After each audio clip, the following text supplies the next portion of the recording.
Hello, সবাই কেমন আছেন? আজকে আমি যাচ্ছি রাঙামাটিতে। তো মনে হলো যে রাঙামাটি যাত্রাটা আপনাদের সাথে একটু শেয়ার করি।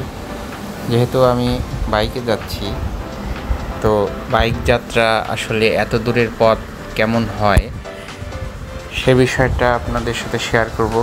এবং ঢাকা চিটাগাং হাইওয়ে এবং রাঙামাটির পাহাড়ি সৌন্দর্য সব কিছুই আপনাদের সাথে শেয়ার করব। তো হঠাৎ করে মনে হলো যে একটু ভিডিও করি, তাহলে সবাইকে দেখাতে পারবো যে আসলে পাহাড়ি সৌন্দর্য কতটা সুন্দর। এবং আমাদের এই ঢাকা চট্টগ্রাম হাইওয়ে এই মহাসড়কটিও অনেক সুন্দর। এখন এটি 4 লেন করা হয়েছে। তো আমি যেহেতু ফরিদপুর থেকে রওনা দিয়েছি, তো প্রথমে ভাবছিলাম যে পদ্মা সেতুটা দেখাবো, কিন্তু আমরা দেখেছি সবাই পদ্মা সেতু সম্পর্কে জানে এবং পদ্মা সেতু দেখেছি। বারবার একটা জিনিস দেখানো ভালো হবে না। তো আমি পদ্মা সেতু পার হয়ে খুব দ্রুত ঢাকা পার হওয়ার জন্য আসলে ওই পারটায় ভিডিও করিনি। আমি এই পারে ঢাকাটা ক্রস করার পরে আমি ভিডিও শুরু করেছি, যাতে আমি দ্রুত আসলে চিটাগাং পৌঁছে যেতে পারি। তো আজকে বৃষ্টিরও সম্ভাবনা ছিল, কিন্তু আল্লাহ রহম করেছে আমার উপরে যে আজকে বৃষ্টি হচ্ছে না। তো সামনে আমরা চলে এসেছি মেঘনা টোল প্লাজায়। এখানে এখন আমরা টোল দিয়ে মেঘনা সেতু পার হব। তারপরে আমরা এক টানে চলে যাব চট্টগ্রাম। তো এখানে টোল সম্ভবত 15 টাকা। আমি দেখছিলাম আমার কাছে 5 টাকা খুচরো আছে কিনা, যদিও হাতে গ্লাভস টাকা বের করাটা একটু সমস্যা হয়ে পড়ছে। পিছনে আবার একটা বাস এসে দাঁড়িয়েছে। আমি দ্রুত চেষ্টা করছি টোলটা দিয়ে বের হওয়ার জন্য। তো এখানে যে টোল নেবে উনি বললো টোল এখানে 15 টাকা। তো আমি ওনাকে টাকা দিলাম, উনি আমাকে 5 টাকা ভাঙতি দিল এবং টোলের যে রসিদ সেটি দিল। এখন আমরা মেঘনা সেতু পার হব, সামনের দিকে এগিয়ে যাব। দেখি, আপনারা হয়তো অনেকেই মেঘনা সেতু দেখেননি। আমি রাঙামাটি যাওয়ার সুবাদে বাস থেকে মেঘনা সেতু দেখেছি, শুধু রাত্রেই দেখেছি, আসলে দিনে দেখা হয়নি। কারণ এই পর্যন্ত একবারও দিনে মেঘনা সেতু পার হয়নি, এই প্রথম। যতবারই গিয়েছি সবই রাত্রে, কারণ অনেক দূরের পথ। লং জার্নিটা সাধারণত রাত্রেই আরামদায়ক হয়, দিনে আসলে এত দূরের পথ যাওয়া খুব মুশকিল। যদিও আজকে আমি বাইক নিয়ে এসেছি তাই দিনে রওনা করেছি। তো সামনেই মেঘনা সেতু, দেখি মেঘনা সেতুর সৌন্দর্যটা কেমন।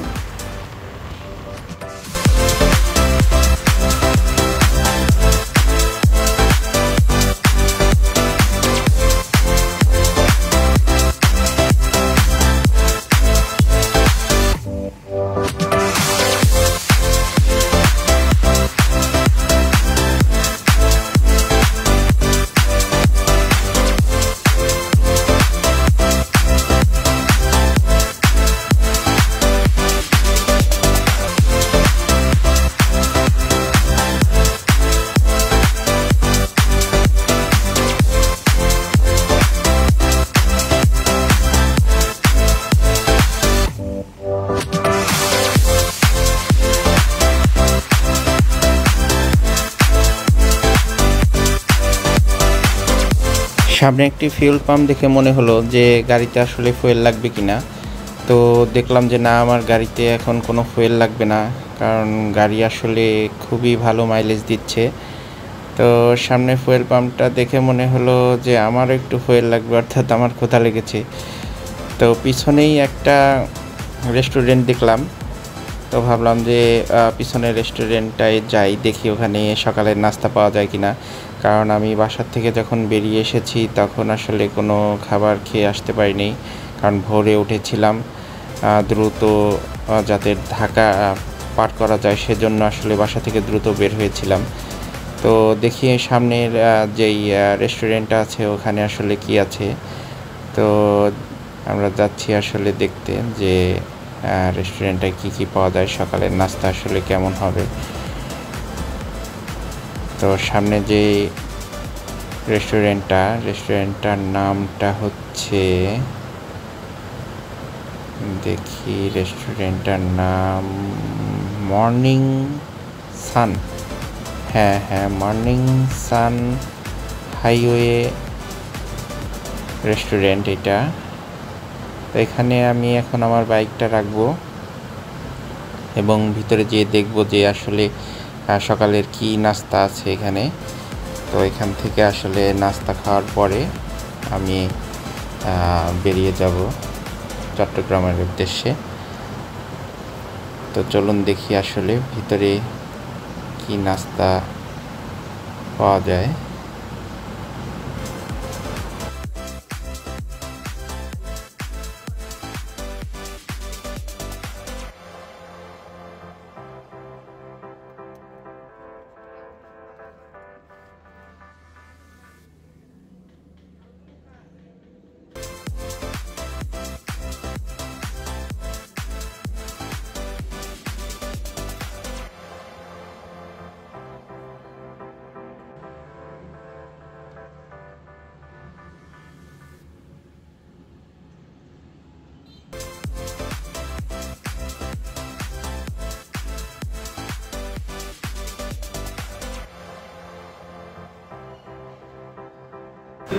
আমার নাস্তা চলে এসেছে।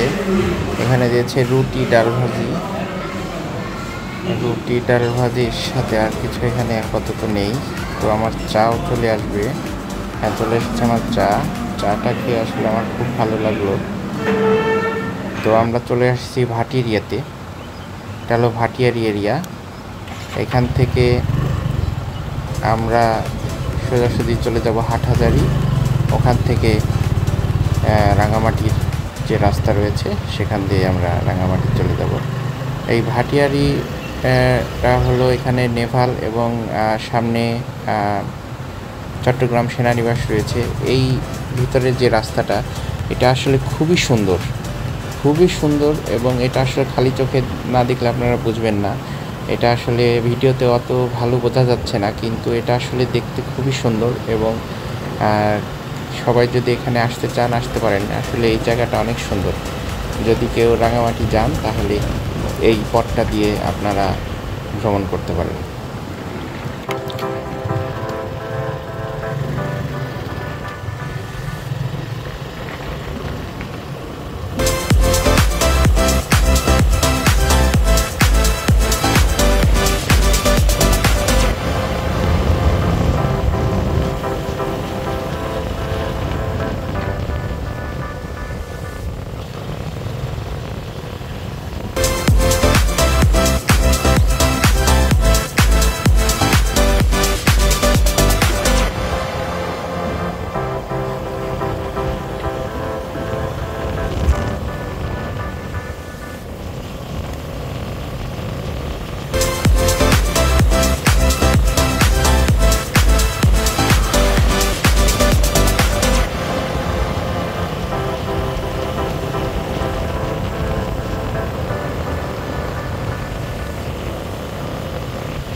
আমরা অলরেডি রাঙামাটি ঢুকে পড়েছি, রাঙামাটির যে রাস্তা।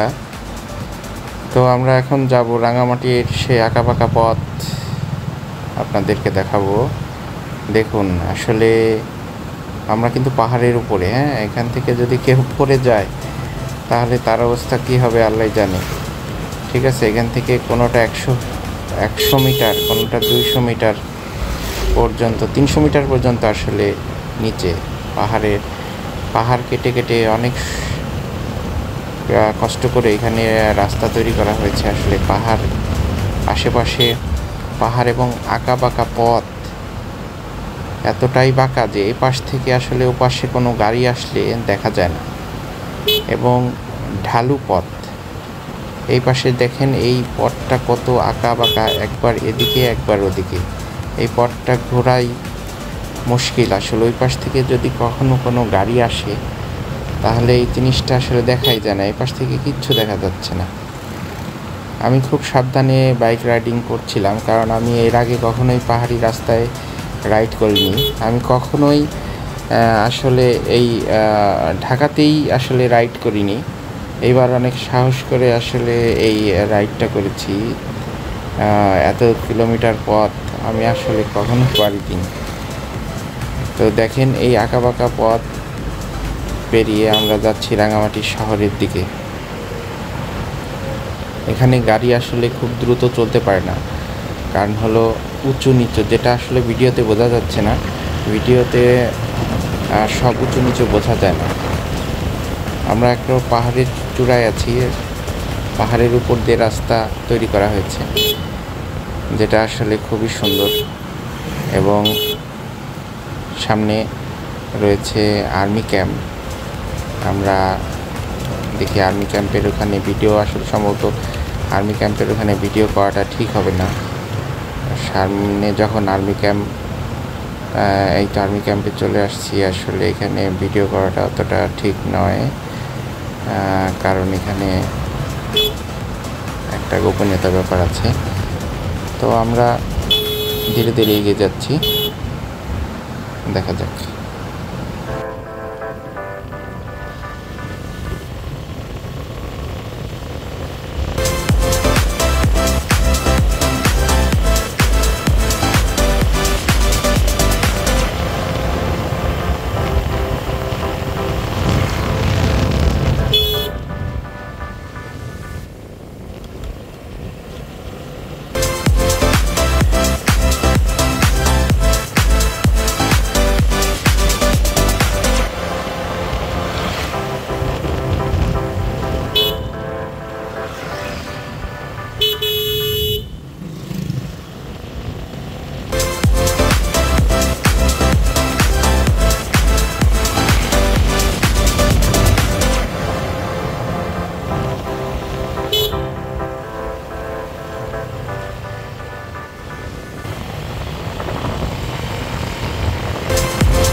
সামনেই রাঙামাটি সদর উপজেলা পরিষদ। আমরা চলে এসেছি রাঙামাটি পৌরসভার মধ্যে। এখানে মানিকছড়ি থেকে আসলে পৌরসভা শুরু। আমরা সামনে দেখতে পাবো বনারূপা বাজার। এই বনারূপাতেই আমাদের পরিসংখ্যান কার্যালয় অবস্থিত। আমরা চলে আসছি প্রায় আমাদের গন্তব্যে। সামনেই আমার গন্তব্য, পাশে একটি পাম্প রয়েছে। এখানে আসলে রাঙামাটি শহরটি খুবই ছোট, অল্প জায়গা নিয়ে, কিন্তু দেখতে খুব সুন্দর। এবং আবহাওয়া খুব ভালো। এখানে অনেক দূরত্ব বিধায় আসলে অনেকে আসতে চায় না। তাছাড়া আসলে এখানে থাকতে এবং অপরূপ সৌন্দর্য দেখতে সবারই ভালো লাগবে। তা আমরা প্রায় চলে আসছি আমাদের গন্তব্যের কাছে।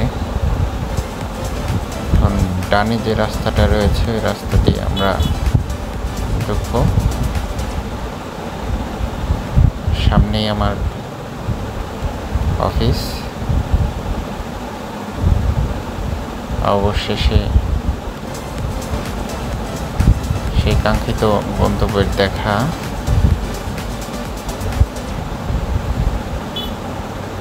চলে আসছি। সবাই ভালো থাকবেন, আমার জন্য দোয়া করবেন। ধন্যবাদ।